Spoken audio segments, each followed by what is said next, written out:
Hello my friends, the 11/11 sales are kind of at the tail end, but then there's another sale on. There's Black Friday deals, and until early December I've got some codes which have a limited time frame that you can use to save even more money on more watches. So if you haven't quite had enough of buying watches on AliExpress, I've got another way you can get another really good deal. So don't skip ahead, because I'm going to explain to you how you can get a watch like the one I'm reviewing today and I'm sharing with you as an example of a cracking watch you can get and get a nice chunk of money off. The way you can do it is either with what's popping up on screen now, use one of these codes. These codes of course are going to be in the description as well, and then added where you can save more money on top of this by either clicking on the QR code on here. If you're one of the very few users which watch me on your telly, use your phone, scan, and you can be directed straight away to my team. I've got a team put together on AliExpress.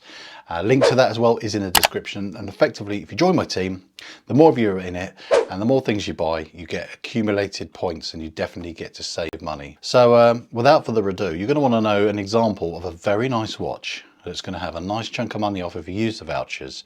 What is that watch? Let's have a closer look at it. So it's one of these. I've seen a C-Stern watch before, and we've got another one here, and this is the S456, paying extremely strong homage to a Grand Seiko, and specifically the model SBGE 295. The price difference is obviously substantial. The Grand Seiko, the RRP, is £5,900. So if you want that look, you just love it, you don't want to spend nearly £6 on it, and you just love the styling, and that's the main thing we're talking about here, is you can do so for around £150, if not less, if you use my codes, etc. So before I get into the nitty gritty of is it any good or not, let's get some housekeeping done, and I'm going to chat with you about just the stats and specs of this little beauty. Well, you see here we've got the green and the white. You can get blue and white, ice blue and white, white and green, and then there's this one which is mostly green with a bit of white in that sapphire bezel insert. Size wise, you've got a 41mm case size, a 48.8 lug to lug. The height, including that double dome AR coated sapphire, is 13.4, and the lug width for your straps is 20mm with only a very slight taper down to 18mm at the clasp. Milled clasp, of course, screw down crown with, believe it or not, 200 meters of water resistance, 120 click rotating bezel with a sapphire bezel insert which is also loomed. Crown, which screws down of course to get you 200 meters, is 6.4mm. The movement inside to give you this GMT function is the cooler GMT from the tried and tested Seiko, the NH34. So that's your whistle stop tour of the stats and specs and the colorways and all that jazz. What is it like? Let me start with the negatives. I like to start with this. I call it my shit sandwich, because I'll start with the positives, and that's a spec, and then I'm going to fill this sandwich with a little bit of doo-doo and then finish off with a nice positive at the end. The first immediate problem I noticed as I got it out of the packaging is it was broken. Not terribly, it was a very easy fix, but it's still a bit annoying. Effectively, the spring bar which held the bracelet into the clasp, where you've got the micro adjust function, was machined poorly. And what that meant was it wasn't, no matter what you would do, one of the ends just would not pop into the hole in the micro adjust clasp, and it would never stay in place, so it would just ping off. All I had to do was find an 18mm spring bar, and that solved the problem. But if you haven't got an 18mm spring bar, that would be rather annoying. And while we're at the clasp, we're talking about that, it's too small. It's very short and only has 3 micro adjusts. The links are rather large, so it's a bit hit and miss if you can get this to fit you absolutely perfectly, and there's no further adjustment other than that.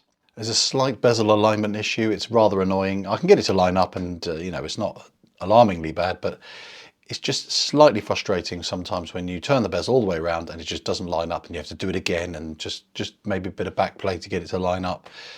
Some people say, oh no, that's how it's meant to be. You've got to back it up to line it up. I'm like, no, I don't think that's true. Personal taste, I don't like the name C-Stern. If you say it with an accent, it sounds like cistern. As a component to a toilet. I know this is German for starfish or something like that. I just don't like the name.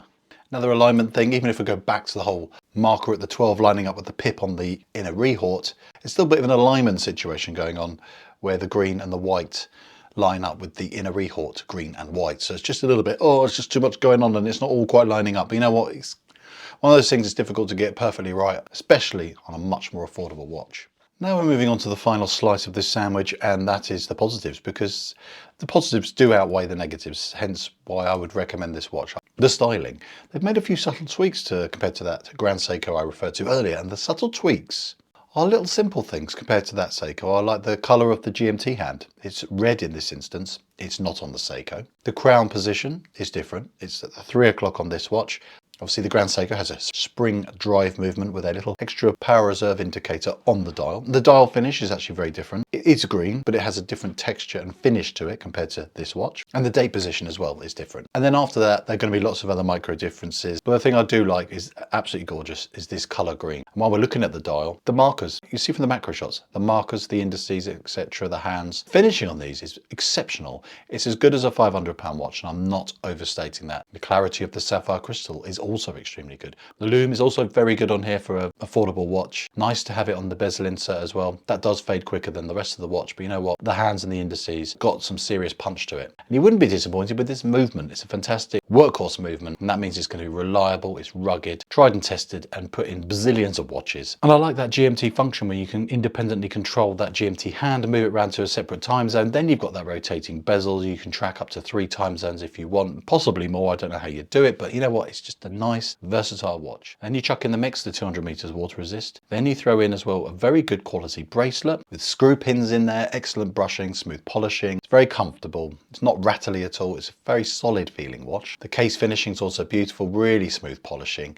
contrasting with the brushed elements. That's done really well as well. And it's a very comfortable watch to wear. Obviously they're aping the design of the case in that lovely Seiko. The way the case is designed, it has effectively a very dramatic comfort chamfer on the underside. It just seems to conform very comfortably around your wrist, and the weight distribution is good, even though it's a relatively thick watch. It wears thinner than the 13.4 because of that dome crystal. It's got a nice enough taper on the bracelet. It's all in proportion with the case size. All the dimensions are great on this watch. I think they've replicated all the key strengths of that Grand Seiko exceptionally well. So overall, I would say that's why I recommend one of these watches to you. I think the fit and finish is fantastic and the spec is great. And all you got to do to buy one is click the link in the description. Thanks for watching this video and getting to the end. See you in the next one. Hopefully I'll get you another deal really soon. Bye for now.